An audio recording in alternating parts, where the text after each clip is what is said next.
La Cassazione ha rigettato il ricorso dei legali di Abdel Fattah Jannati, il marocchino accusato di aver ucciso il 24 novembre del 2020 a Cadoneghe la moglie Aisha El Abeoui, confermando per lui l'ergastolo. Il quarantenne era stato condannato dalla Corte d'Assise d'Appello di Venezia, che non aveva mai riconosciuto il vizio di mente nemmeno in via parziale né tantomeno le attenuanti generiche.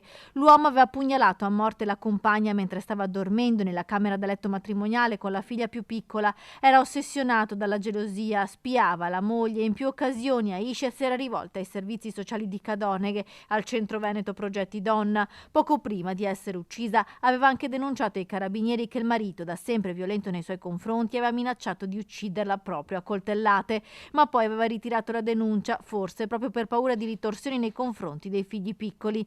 I fratelli, i genitori e i figli della donna, che oggi vivono a Caltanissetta, si sono costituiti parte civile nel processo. Nei giorni precedenti al delitto, Abdel Fattah Jannati avrebbe anche cercato in rete con il cellulare e il computer informazioni sui veleni. I suoi legali, durante il processo, hanno tentato in più occasioni di dimostrare l'incapacità di intendere e di volere del quarantenne, depositando anche una perizia psichiatrica, ma il vizio di mente non è mai stato provato, una conferma che ora arriva anche dalla Cassazione, che sancisce definitivamente l'ergastolo per il quarantenne marocchino.